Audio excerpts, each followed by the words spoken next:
physical, tough, hard-fought win against a really good opponent, and again, a credit to Coach Stoops and his team. That was a gutsy win, and we had to bring it for 4 quarters. They weren't gonna let off. I thought it was emotional early. I thought there was kind of some maybe a little too much emotion early on. It's that's again a signature of Kentucky teams that they're going to fight and be tough. I think coming off a bye week, they were ready. I thought in the first half, they kind of had the physical edge. But as the game settled there, as the half extended, I felt like we started to get into rhythm, and we were able to play to our identity, and to obviously finish the half with points was huge. I'm proud of our team. We're not surprised to be here. We knew it was going to take everything we had. The guys delivered, and we get to celebrate a win on the road, which is always special. For us, this is going to be a chance to, we'll celebrate on the bus ride home. We'll get home late, and pretty quickly thereafter, we're going to switch our attention to Ball State. But again, I'm grateful for the team I have. I'm grateful for their competitive spirit. I'm very proud of the fight they've shown and the belief they have in one another. And we expected to win that game, and they delivered. And so a credit to them. Clark, what does it say coming off the win last week? They could have lost focus, but they came in here and took care of business. What does that say about your team?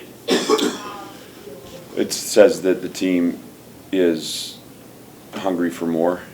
And we're not going to let one game define our season. I think sometimes external narratives try to paint that picture. It's never been our reality. Now we know how to celebrate, and we understand that last week was an important marker for us. We do get that, but it's always about what comes next. And what I'm really interested in, because there's things we can clean up tonight.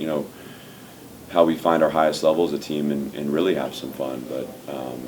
This team is focused. I think we're having a lot of fun right now, just not even independent of results. This team likes each other, and I hope that everyone that's watching is paying attention to the competitive spirit, but the affection these guys have for one another, because I don't know that happens everywhere in college football anymore. I shared that with the team afterwards. I'm inspired by the way that they play for one another in a world that's become defined by transaction. And not that the transaction is not important, but this is a team that is fighting together, and they understand that, or they're interested in being a part of something bigger than themselves. And so I'm very proud of them, but I think that defines a lot of the process that they take on, the focus they have, because they want to be great for each other each Saturday. Was that a knee for Diego, and how much was it going to take for him to not come back in that game? Well, short of amputation, I think that dude's playing. He's tough. I'm not sure the specific. He got his knee banged up. They just wanted to check it out. He was fine. He's going to get banged up. This is a tough stretch. So he's a fun player to have on our team. He fights every night. He's got the chip on the shoulder that defines our program. And he's going to be okay. What happened with Miles Capers, and is he okay? Miles is doing well. He joined us for the end of the game on the sideline. I want to credit our medical team. And I think anytime you're dealing with a neck injury, you want to be so cautious and take every precaution. So our doctors and Ray, the work they did to get to Miles, to assess Miles. You'd want to talk about a group of pros. The way they handled all that, the way they talked to Miles and calmed him down. I want to also thank Kentucky's medical team, who was there to assist. And I also want to thank Coach Stoops, who in that moment, anytime as a coach you have a player down and they're bringing the board out, that's a tough moment. Coach Stoops, was such a class act to come out and to check on him and to check on me. And I got a ton of respect for Mark. Again, I think this program has been kind of the signature of a program builder that sustains success. I'm happy to report that Miles is doing well. I don't know if there will be lingering effects, but he's doing just fine. He's got a smile on his face, and he was happy to be back out on the sideline. So scary moment, but again, I thank everyone involved medically that took the precautions necessary to make sure he was okay. Bryce Cowen almost forced a couple of turnovers there. They were overturned, of course, but what did you see from him tonight, and I think like his 4th or 5th snap of the season today? Bryce has the potential to be a really, really good player. He's also had his best 2 weeks of practice, and he was. I'll be interested to watch the film and to correct the mistakes. But what I know is, when he's out there with his length and his athleticism, he has a chance to make big plays for you. And Coach Lazinski and I talked about it leading into the game that he had an opportunity to fill up some of those windows in zone coverage, and he did. And I wish that he could have just finished on the one that he picked. But again, I hope to have him in those positions moving forward, and he's continuing to define the role he can have to help us win. Defensively, how did you guys settle in, I guess, in the second half? Well, it was going to be a slugfest. I think we knew that possessions were going to go long. So much of the challenge was getting them to third down. I wish that we had been a little better on early downs against the run. I thought some penalties showed up at inopportune times. I also felt like the penalties showed up for them too, so that can be a wash. But I thought they physically ran the ball on us early. We knew the quarterback run was going to be a part of that formula. We saw that against Ole Miss. That's a good offense. They have an identity. They play tough. Short of the touchdown catch, which I want that call back in the 4th quarter there. I mean, I felt like on the whole we were able to keep their explosive skill players in check. I thought the quarterback extended a little too much. We wanted to keep him in the pocket. But I thought we were opportunistic and were able to create,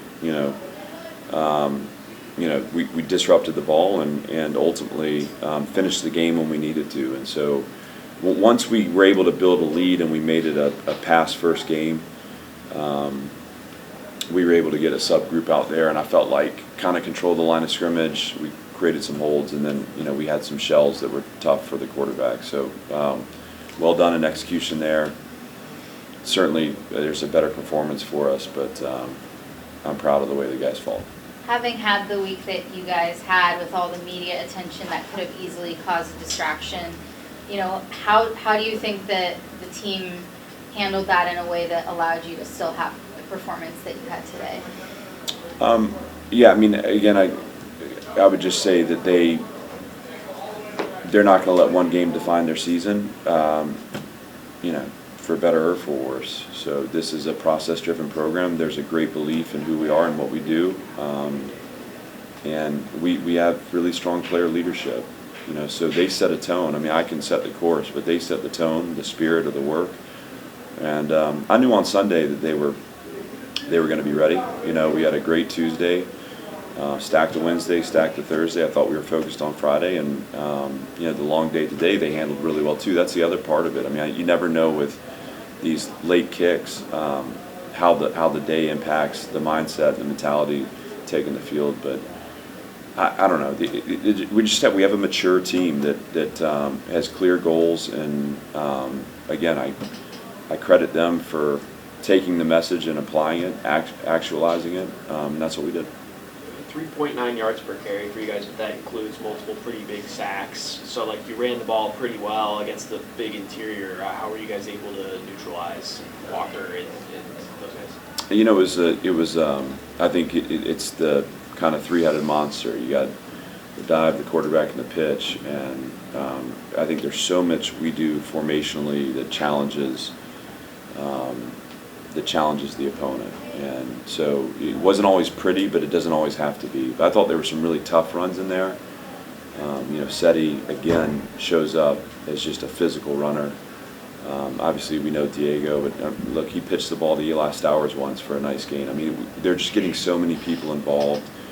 And then, you can't talk about the run game without talking about our offensive line. And I thought another good performance from them.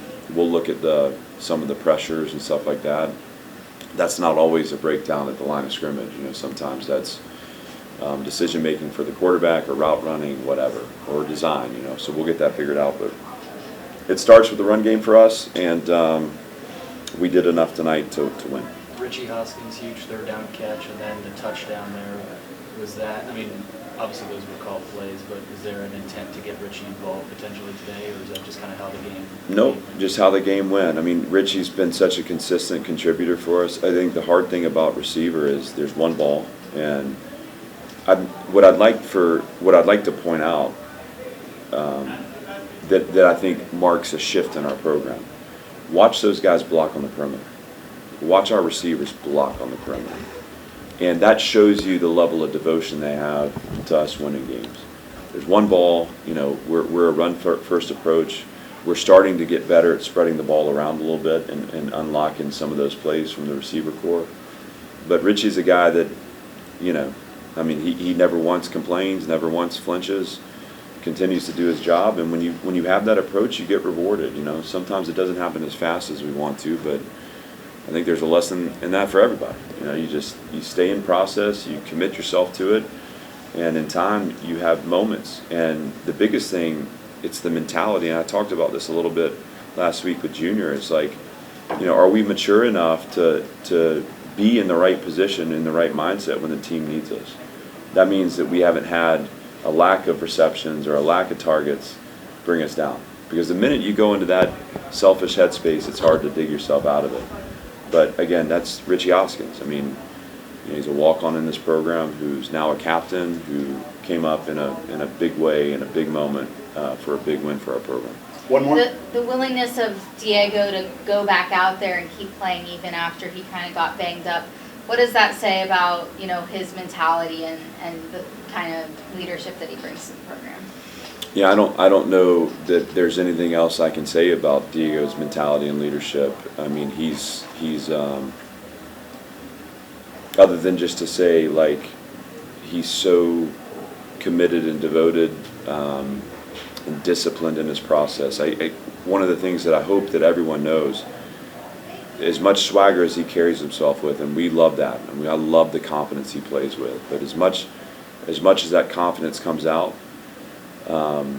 that dude dedicates himself in the week to being prepared.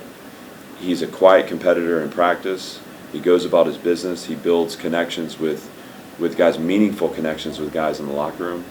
He's got such gratitude to be at Vanderbilt for all the things that are happening around him. And I don't know, it's just the markings of someone that you want to be around. I mean, I can't say enough about him, but certainly, you know, as I said earlier, I mean, he's not going to be held out of the game. He's always going to get back in there and find a way. And if anything, sometimes, you know, we have to be there to protect him from himself. But once they give him the go, he's going to be out there taking the snaps. Thanks, everybody. Thank you, guys.